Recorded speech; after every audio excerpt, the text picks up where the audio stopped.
जोरदार तालियों से माननीय मुख्यमंत्री महोदय का स्वागत। आप सभी नागरिकों से अनुरोध। पर्यावरण दिवस के अवसर पर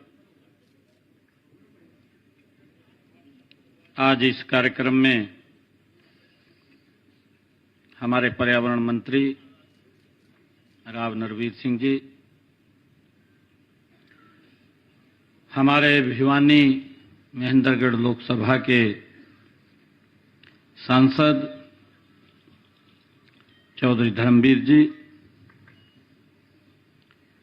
हमारे दादरी के लोकप्रिय विधायक सुनील सांगवान जी, बाडड़ा से हमारे विधायक उमेद पासुवात जी, हमारे नलवा के विधायक रणधीर पनिहार जी, जिला के हमारे अध्यक्ष सुनील इंजीनियर जी, नगर परिषद के हमारे दादरी के चेयरमैन बक्सी सैनी जी, हमारे फॉरेस्ट विभाग के एसीएस आनंद मोहन शरण जी, हमारे commissioner and secretary transport TL Satyaprakash ji, PCCF Vineet Garg ji, मंच पर विराजमान सभी हमारे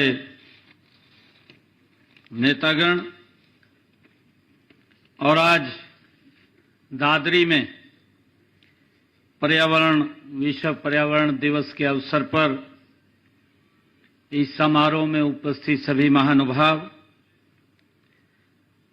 आप सबको मैं दोनों हाथ जोड़ करके राम राम करता हूं। ये चरखी दादरी ऐतिहासिक नगरी है और मुझे ये खुशी भी हो रही है, गर्व भी हो रहा है कि आज विश्व पर्यावरण दिवस के अवसर पर जो मोदी जी ने एक अभियान शुरू किया था, एक पेड़ मां के नाम, और आज उस अभियान का ये दूसरा चरण शुरू हो रहा है और उस दूसरे चरण में हमारे जो अरावली का क्षेत्र है, वो अरावली का क्षेत्र हरा भरा हो और इसके साथ साथ एक और मियावाकी फॉरेस्ट, यहां पर ज्यादा पेड़ लगें और ये पूरा क्षेत्र हरा भरा हो, वायु हमें शुद्ध मिले, ज्यादा मिले। और आज मेरे लिए खुशी है कि इन तीनों अभियानों को आज यहां से उनका शुभारंभ हो रहा है। हम देखते हैं कि पर्यावरण में कितना संतुलन आ रहा है।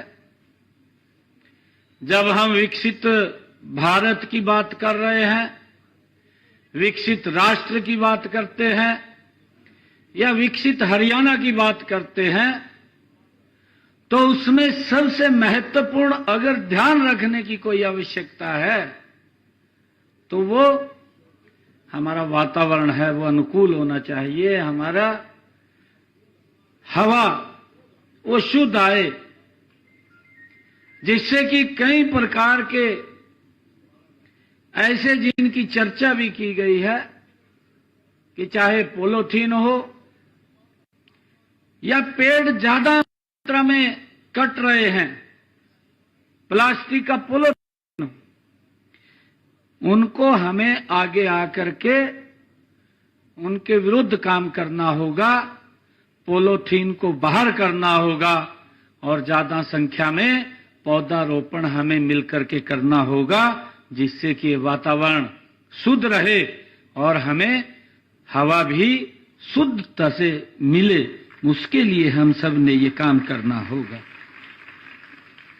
मुझे खुशी है, हम सब जानते भी हैं कि आज गंगा दशहरा का पावन पर्व है, क्योंकि हमारी संस्कृति में ये पर्व भी जुड़े हुए हैं। और किसी न किसी दिन जब ये हमारी संस्कृति के साथ ये पर्व जुड़े हुए हैं तो ये देखने को भी हमें यहीं भारत में मिलता है। और मुझे खुशी है कि आज गंगा दशहरा का ये पावन पर्व, इसकी भी मैं आप सबको बधाई देता हूं। और कहा भी जाता है कि इस दिन मां गंगा धरती पर उसका अवतरण हुआ था, वो धरती पर आई थी।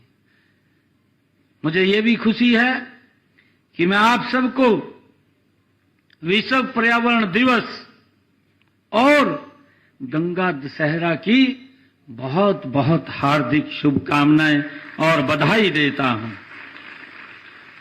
मुझे ये भी खुशी है कि जब हम पिछले वर्ष विश्व पर्यावरण दिवस हमारे देश के यशस्वी प्रधानमंत्री आदरणीय नरेंद्र मोदी जी ने इस अभियान की शुरुआत की थी, एक पेड़ मां के नाम। और उनका कहना था कि जितना सम्मान हम अपनी जन्म देने वाली मां को करते हैं, उतना सम्मान जो हमारी भारत माता है हम उसको उतना ही सम्मान करते हैं। क्योंकि जब हमारी माता हमें पालन पोषण करती है, ये धरती माता भी हमारा पालन पोषण करती है। मुझे खुशी है कि हम सबको मिलकर के अपनी मां के नाम एक पौधा अवश्य हमने लगाना चाहिए, उसकी परवरिश भी करनी चाहिए। और आजकल क्योंकि कई प्रकार के ऐसे पौधे हैं, हमने उसके बारे में चर्चा भी किया है कि वो पानी पीने का भी ज्यादा काम करते हैं, पानी की बड़ी समस्या आ रही है। परंतु आजकल ऐसे पौधे हैं, फलदार पौधे हैं, छायादार पौधे हैं, जिनके लगाने से पानी भी खूब बरसता है। हमें ऐसे पौधों को लगाना चाहिए और उसकी व्यवस्था भी हम समय समय के ऊपर करते रहते हैं। पिछले वर्ष हमने जो इस अभियान में जो पौधे लगाने का हमने एक आंकड़ा रखा है, वो 1,87,87,00,000 पौधे इस वर्ष हमने नए पौधे लगाने का आंकड़ा वो लिया है। जबकि पिछले वर्ष का आंकड़ा था 1,60,000 और दूसरे चरण के अंदर हमने इसका जो लक्ष्य है वो 1,82,000 का है। और हमने पिछले वर्ष का जो आंकड़ा था उस आंकड़े को क्रॉस करके हरियाणा प्रदेश के अंदर ज्यादा पौधे लगाने का काम वो हमने किया है। और आज मुझे यह भी खुशी है कि हमने आज इस पर्यावरण दिवस के अवसर के ऊपर, क्योंकि पर्यावरण को जब हम पॉलीथीन की हमारे मंत्री जी बात कर रहे हैं और प्लास्टिक मुक्त होना चाहिए। अगर हम आजकल, क्योंकि जो पानी की बोतल भी है, ये पानी की बोतल में पानी तो हम पीते हैं, ट्रेंड भी है भी पानी की बोतल में पिएंगे, घर वाला पानी नहीं पिएंगे। परंतु उस बोतल के अंदर ये नहीं पता 1 साल से पानी वो रखा है, आपको तो मालूम नहीं है। और वो कितने दिन धूप में रखा गया है, वो 1 महीना रखा है, 15 दिन रखा है।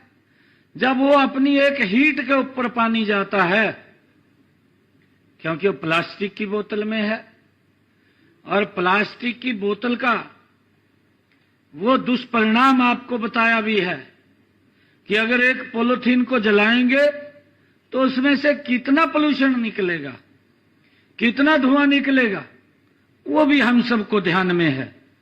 परंतु उसके कहीं ना कहीं जब वो गर्म होती है तो उसके कीटाणु पानी के अंदर मिक्स हो जाते हैं, और जब वो पानी में मिक्स होते हैं कहीं ना कहीं हमारे शरीर के ऊपर भी धीरे धीरे करके वो दुष्प्रभाव डालते हैं। और हमें इस बात को लेकर के आज सचेत होने की आवश्यकता है। आज हमने 5 इलेक्ट्रिक बसें जो धुआं रहित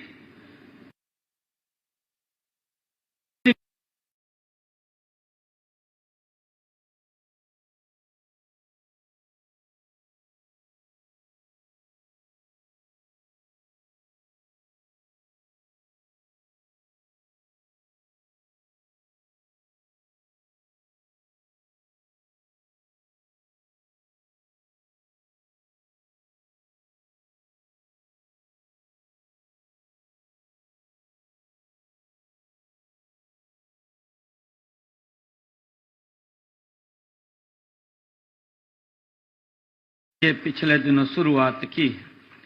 हमने इससे पहले भी जो पीछे 9 शहरों के अंदर इस सिटी बस सेवा के तहत लगभग 45 बसें पिछले दिनों अलग अलग इन नगर निगम क्षेत्रों के अंदर भेजने का काम किया था। और इसके अलावा भी आदरणीय प्रधानमंत्री जी ने जो कहा है कि ई बसें भी हम लगाने का काम करेंगे, और ई बस योजना के तहत लगभग 450 और बसें हम 2026 तक खरीद करके उनको हम शहरों के अंदर भेजने का काम हमने ये पूरी योजना बनाई है। और ये बसें 6 शहरों के अंदर ये जाएंगी, चाहे गुरुग्राम हो, फरीदाबाद हो, या पानीपत हो, यमुनानगर हो, रोहतक हो, या पानीपत हो, यमुनानगर हो, रोहतक हो, हिसार हो, ये इन सभी शहरों में भेजने का काम हम जल्दी ही करेंगे। और इन बसों को हम देखते हैं वायु और ध्वनि प्रदूषण भी कम होता है।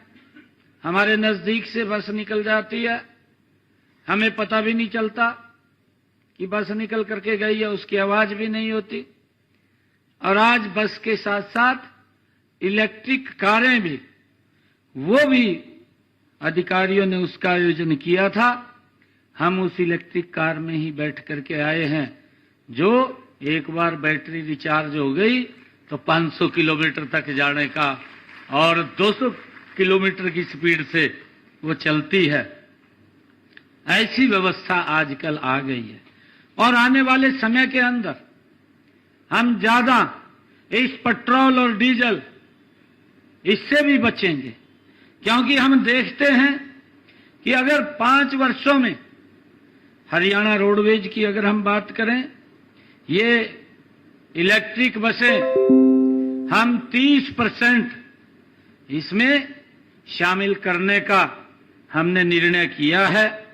और मुझे ये भी खुशी है कि एक डीजल बस, जो डीजल बस चलती है, वह 10 साल के अंदर लगभग 1,50,000 लीटर वो डीजल खाती है।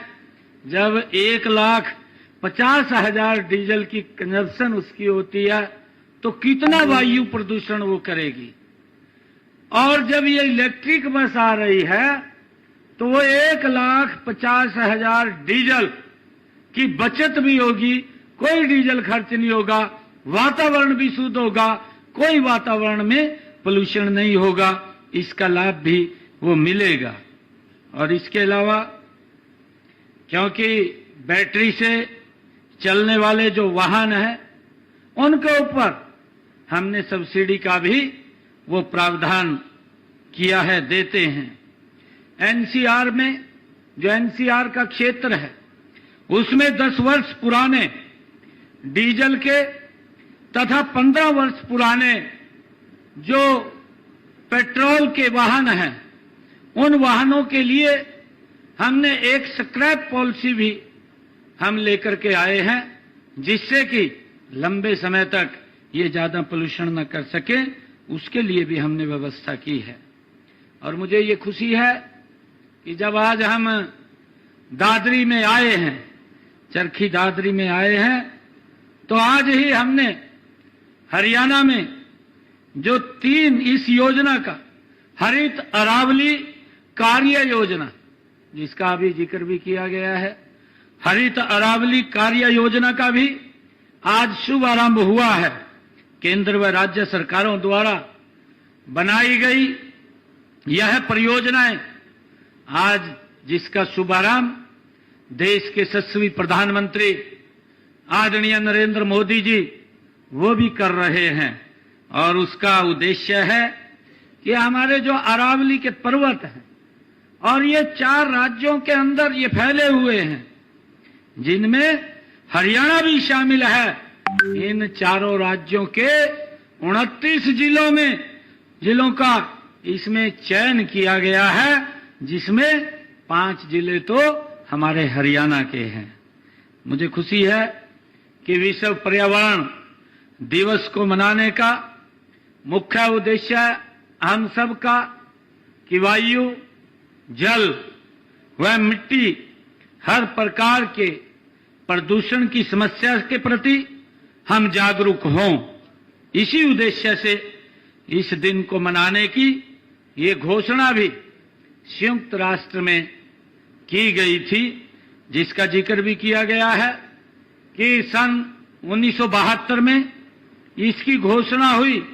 उसके बाद ये 5 जून को हर वर्ष दुनिया में केवल एक थीम के साथ ये पहला पर्यावरण दिवस ये मनाया गया है। और इस बार का जो ये पर्यावरण दिवस हम मना रहे हैं, ये प्लास्टिक मुक्त धरती, ये इसकी थीम है कि हमने प्लास्टिक से मुक्त करना है, जिसकी अभी जिक्र भी हुआ है, क्योंकि हमें सचेत होने की आवश्यकता है। अगर हम सचेत नहीं होंगे, आने वाली पीढ़ियों को हम नुकसान में डाल करके जा रहे हैं। हमारी सबकी जिम्मेवारी है। अगर हम जल बचाव की बात करते हैं, हम देखते भी हैं, हमारी आंखों के सामने है देखते देखते कि पानी हम नीचे से नल निकाल करके निकाल लेते थे, परंतु आज नल बीच से भी नहीं निकलता। आज वो एक समय के बाद मोटर के ऊपर आया। मोटर के ऊपर कब तक चलेगा? तो उसके बाद हम नहर के ऊपर आधारित हो गए हैं। तो नहर की भी हम रक्षा सुरक्षा नहीं कर पाएंगे तो हम आने वाली पीढ़ियों को क्या दे करके जाएंगे? ये आज हमारे सबके लिए, ये किसी एक व्यक्ति का विषय नहीं है, हर नागरिक का विषय है कि हमने आने वाली पीढ़ियों को सुरक्षित वातावरण दे करके जाएं। उनके लिए हम ये वायु पोल्यूशन मुक्त हम वातावरण दे करके जाएं, उसके लिए हमें मिलकर के काम करने की आवश्यकता है। जैसा अभी बताया भी गया है कि अब की बार की जो थीम है वो प्लास्टिक मुक्त की थीम है। प्लास्टिक मुक्त धरती, कि कहीं पर भी प्लास्टिक नहीं नजर आनी चाहिए, चाहे हाथ में है और चाहे वो हम बोतल के अंदर या किसी अन्य सामान के अंदर उसका यूज करते हैं, तो उसका यूज हम ना करें। ऐसा संकल्प लेकर के हमें आगे बढ़ने की आज आवश्यकता है। जब हम देखते हैं, हम सब जानते भी हैं कि प्लास्टिक प्रदूषण ने आज पूरे संसार को अपने घेरे में ले लिया है।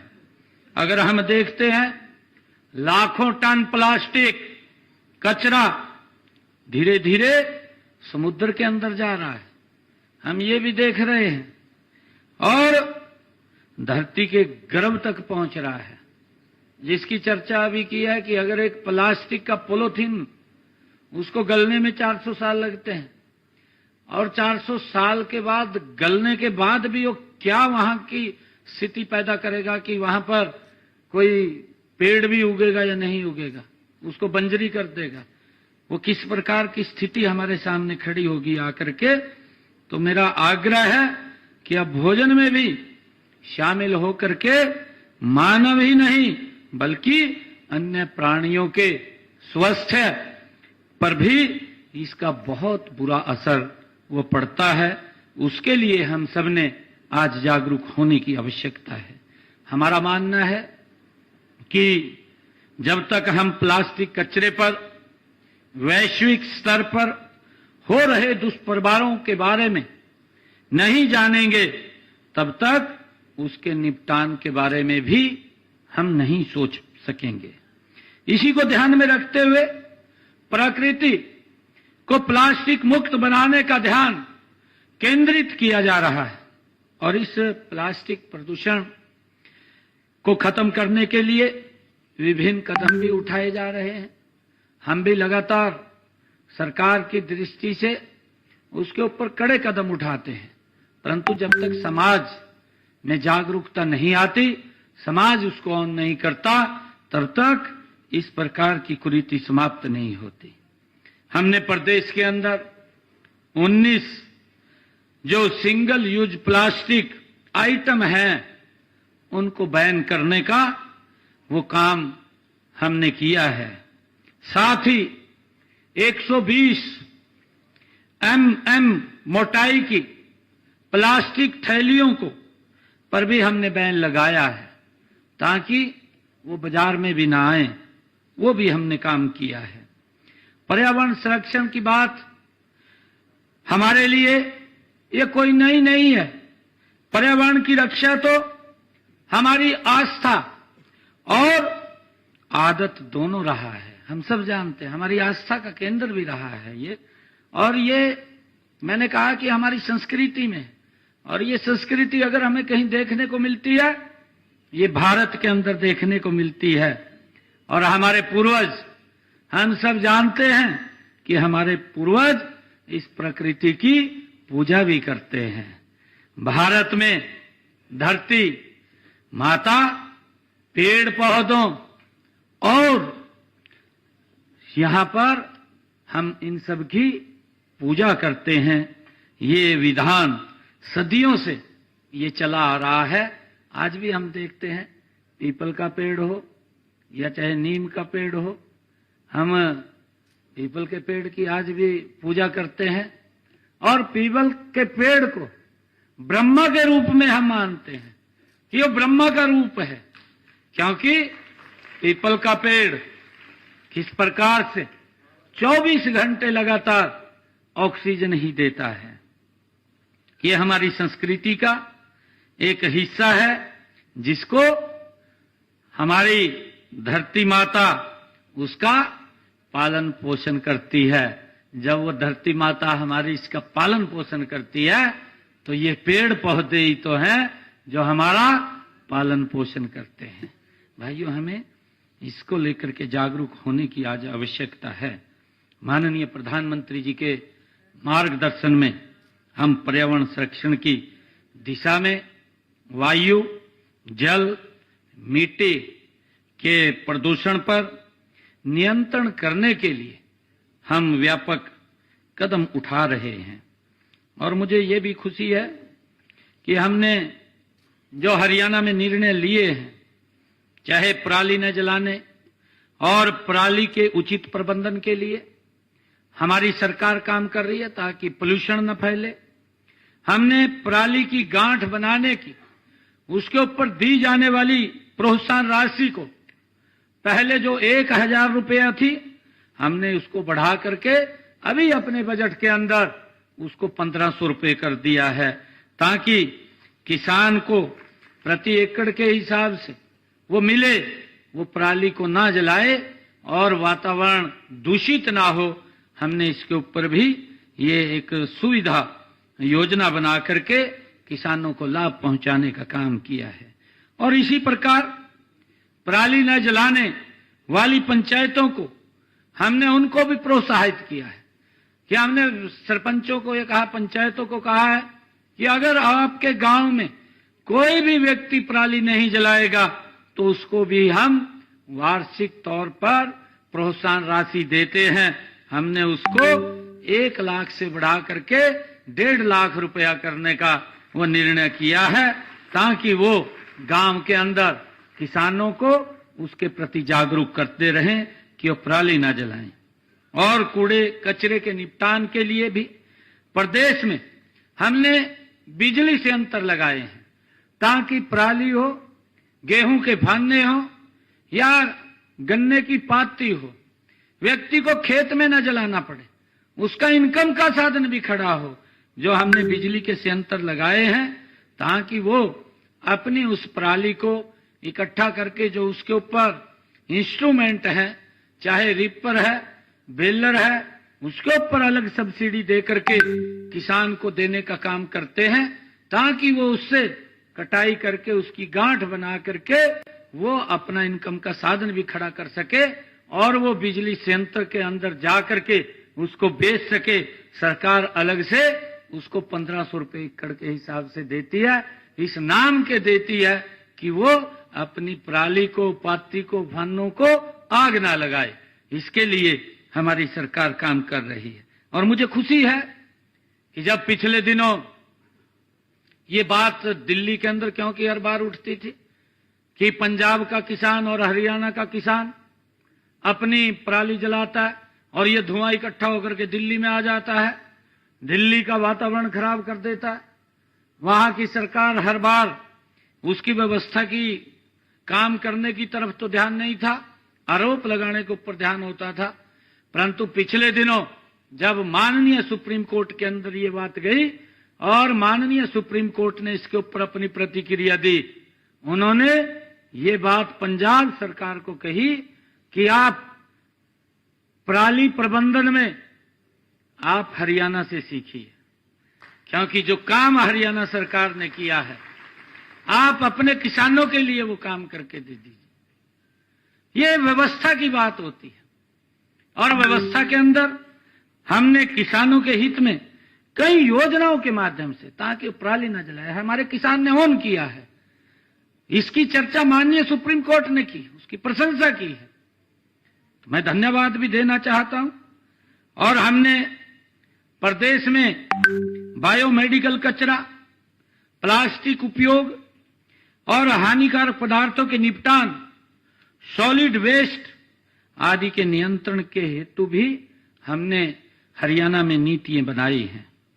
हमने विद्यार्थियों को पर्यावरण संबंधी मुद्दों के बारे में जागरूक करने के लिए प्रदेश के सभी जिलों में 5250 इको क्लब भी स्थापित किए हैं।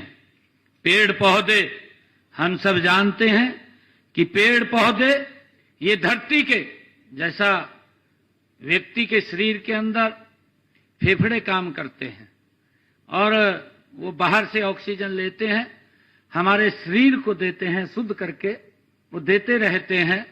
ये पेड़ पौधे इस धरती मां के फेफड़े के रूप में काम करते हैं, जो जहरीले तत्वों को अपने अंदर ले लेते हैं और उन जहरीले तत्वों को अपने में समाहित करके हम सबको शुद्ध हवा, शुद्ध ऑक्सीजन देने का काम ये पेड़ पौधे करते हैं, जो स्वच्छता में भी, शुद्ध वातावरण बनाने में इनकी बड़ी भूमिका रहती है।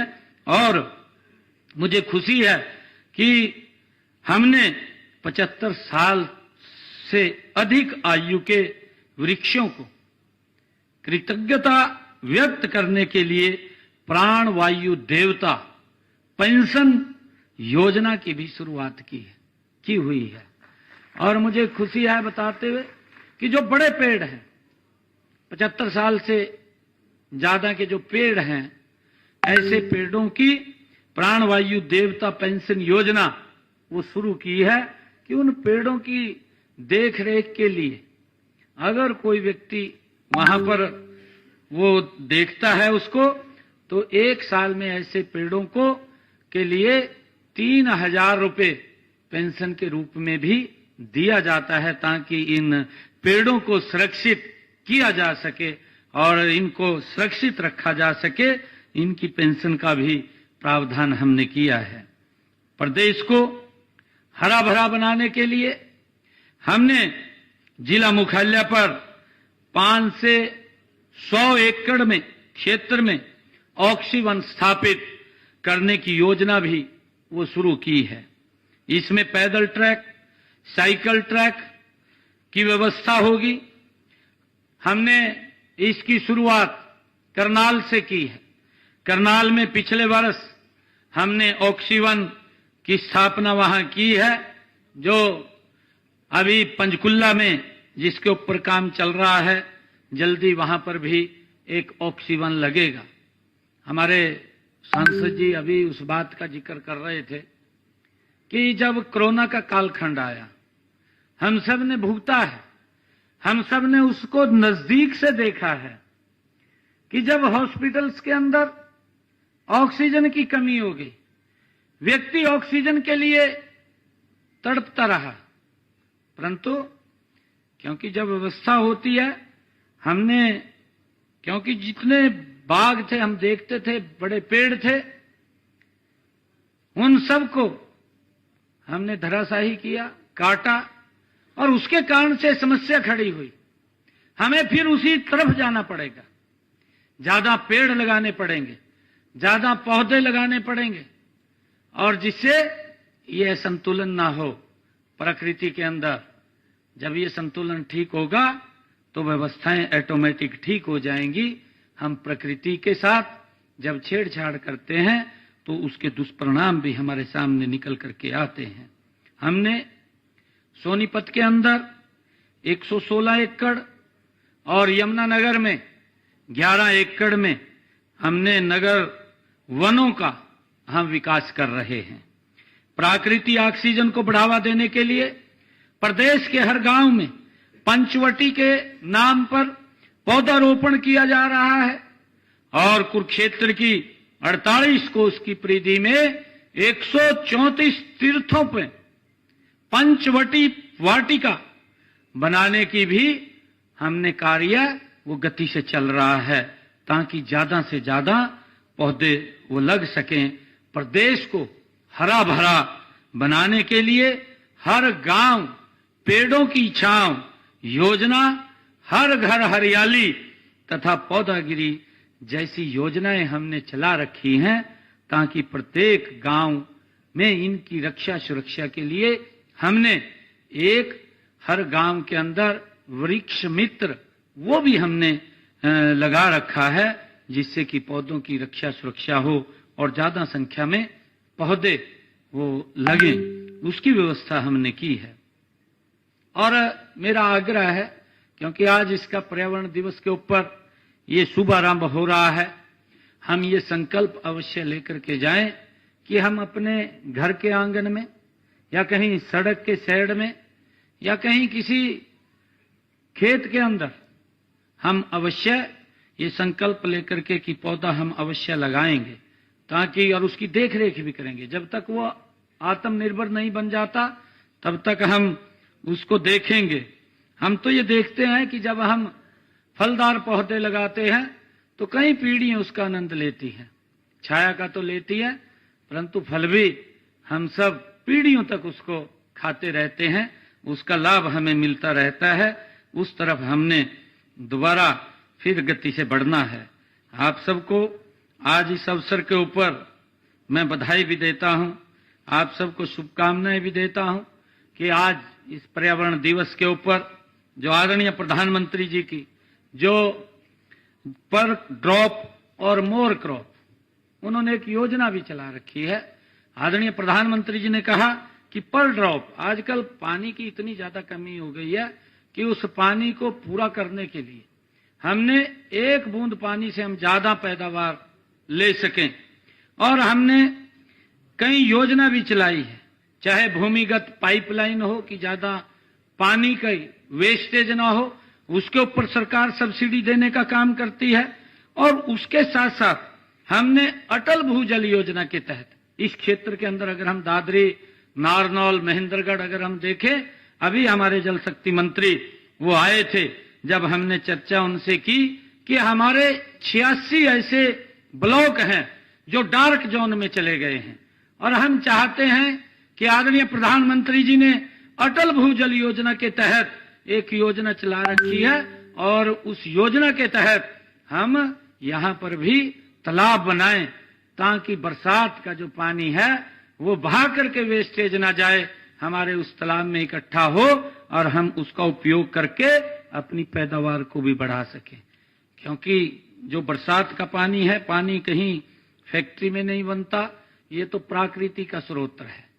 हवा कहीं फैक्ट्री में नहीं बनती, ये भी प्रकृति का स्रोत है, जिससे हमें मिलता है, हमारे वातावरण को ये शुद्ध रखता है। और जो अटल भूजल योजना के तहत ये हम तालाब बना रहे हैं, इसका भी लाभ आने वाले समय के अंदर हम सबको मिलेगा।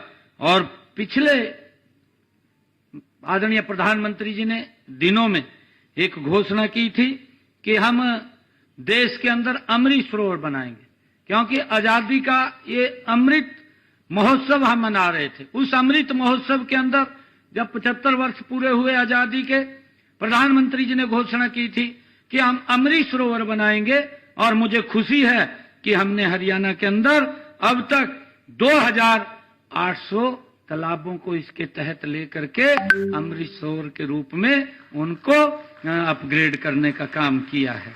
और आगे भी 2200 तालाब और हमने चिन्हित किए हैं, उनके ऊपर काम चल रहा है।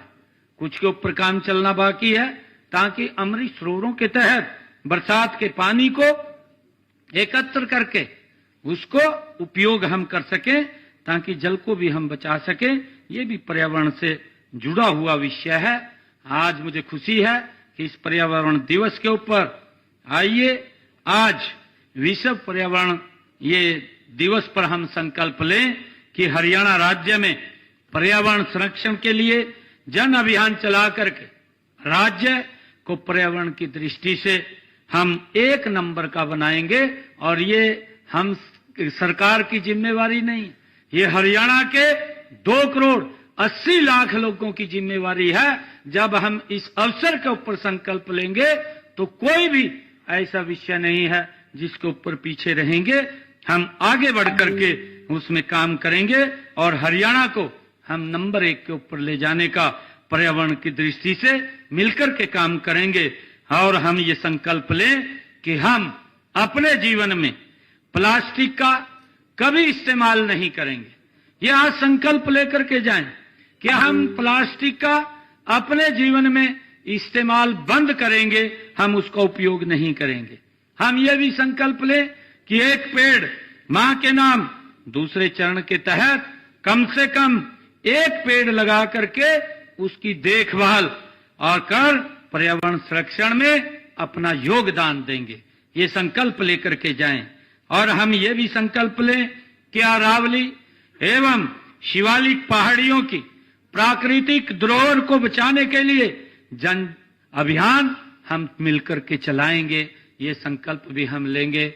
आप सब यहाँ आए हैं, आप सबको मैं बहुत बहुत बधाई देता हूँ, आप सबका धन्यवाद करता हूँ। जय हिंद, जय भारत, जय भारत माँ। एक जोरदार जयकारे के साथ भारत माता के बहुत बहुत धन्यवाद।